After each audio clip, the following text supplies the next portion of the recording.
I would like to perhaps begin the meeting just by giving a quick update on events that have occurred. Obviously, this morning we've woken to sunshine, which I think a lot of our fellow citizens in Christchurch will welcome as a reprieve after the last 48 hours. So it's certainly, I certainly was really grateful when I could see the stars in the sky when I got up this morning and we were looking at a fine day. So it is going to help with those who are going to be involved in what will be a massive clean-up exercise. I want to really begin the meeting by thanking everyone in Christchurch for what they've done. The communities have come together as they did after the earthquakes, and that, I think, has been a tremendous sign of support and, really affection across the city. And I want to thank everyone who has actually stepped up and helped people cope with what for many will be another sort of almost like just another layer of anxiety and stress on their already stressed lives. I want to thank all of our staff who, together with City Care and our emergency services partners, have worked tirelessly over 48 hours to provide what I believe is an exemplary coordinated approach. I have been, asked the question, why didn't I call a civil defence emergency? A civil defence emergency is required in order to exercise powers, in order to get coordination between the different services and make sure that things are being done. I have to say we had that coordination, things were being done, and the briefings that I attended really showed how collaborative the entire effort was. So I just want to thank all of those involved. On behalf of my fellow councillors, I also want to express our thanks to the Prime Minister and to ministers who yesterday offered their personal and practical support to the council and our city as a whole. It actually means a lot when you get a phone call from ministers and from the Prime Minister offering all of that support, and it really was appreciated.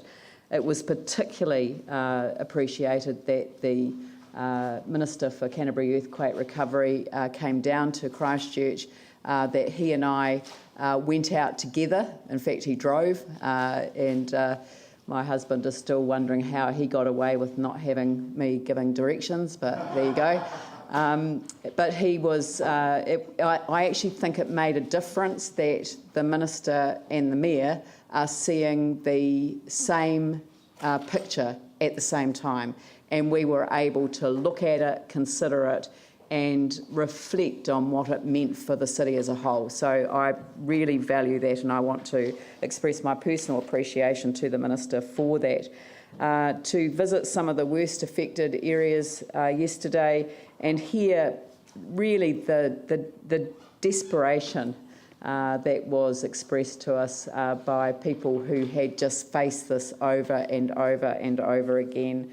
And I think for some that we spoke to on the ground yesterday, some of them had just gone through the experience of going through their EQC repairs, and here they were facing devastation all over again. Throughout last night and from dawn today, council staff and their partners at Sarah, ECAN and Civil Defence have been assessing the damage and working to make safe hazardous areas and to coordinate the clean-up. The Student Volunteer Army has been reactivated, and we had a message from them yesterday to say that they are back on deck and that people can call on them for assistance, so we'll be including that in our bulletins today. We've got the city's remarkable neighbourhood and community networks. One of the community board members emailed late last night to say that they were going to start the clean-up in the Heathcote Valley today. So again, community coming together to really make a difference and meet those immediate community needs. I've also received a message this morning from the insurance industry reassuring us that they have teams in place to support and respond to those dealing with the damage this morning. So again, the offer to make sure that people are able to access the help that they need from their insurers.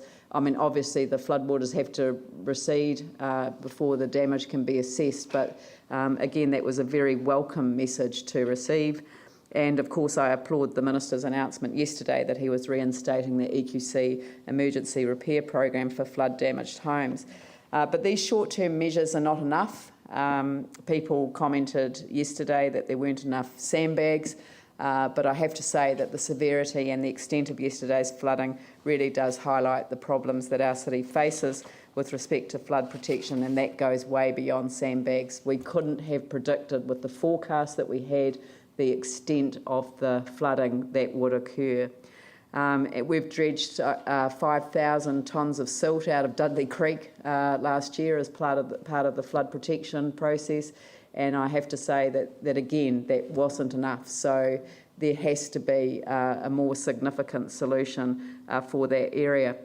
I've just come from a meeting where the engineering experts from Council and Sarah briefed Minister Brownlee and councillors about what yesterday's events mean for solutions already underway, and also to talk about the public consultation that's about to start with respect to the district plan review and the natural hazards chapter. So I've been commenting that we already have a meeting established for the 15th of March for the public to start to understand the nature of natural hazards and what they mean for our city. So, you know, let's look at yesterday's event in the light of the work that we were already proceeding on doing, and see this as an opportunity for people to really understand the nature of natural hazards and how they impact on planning decisions that our council makes over time.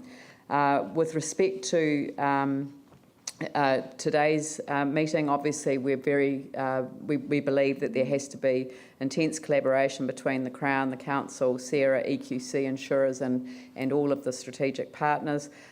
We've been absolutely assured of the Minister's support in this regard, and I'm sure that we can use this brief window of opportunity to start a process of fast-tracking action that would normally take years. So this morning we looked at a couple of the options that engineers have been working on to really protect, and this is focusing particularly in the Flockton area, that focused on a couple of options. It seems to me that this is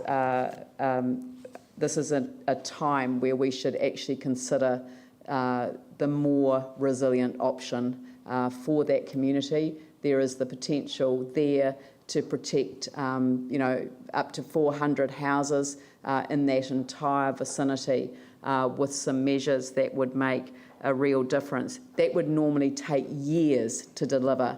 Obviously, consenting issues, there would be legal issues, there would be access bridges, a little bit like the retaining walls issues that we've looked at in other parts. So there are significant issues involved with a proposal like this, but we could actually deliver that a lot sooner if we were to take a fast-track measure.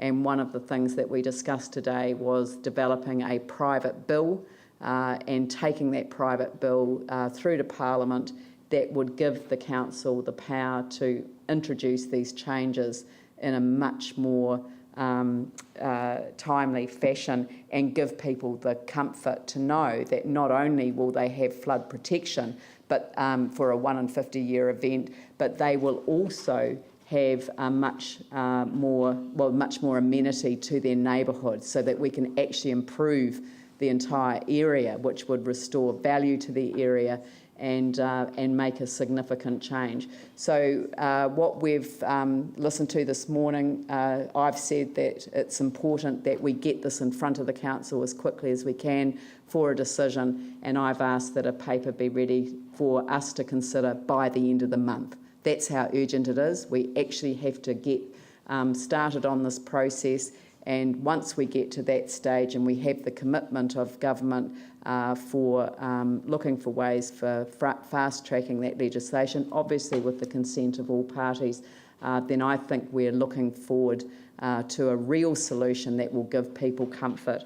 In the meantime, we would have to look at what are the short-term protections so that people have got the confidence that this is really going to make as significant a change as the original change was made just over 35 years ago, which has protected that area until the earthquakes happened. So I feel much more confident this morning that we're in a position to fast track and get on with the job, and using this experience as a reason for bringing forward work that would take years and years and years to undertake. So again, I'm expressing the gratitude of the entire council and the city to both the government and to the people of Christchurch who have really come to the party and helped us get through this event. I'm glad it didn't happen at the start of winter, because at least we've got some forecasted fine weather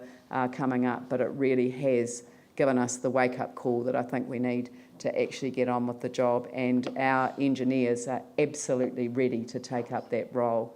So on that note, I would like to ask councillors if there are any declarations of interest that they might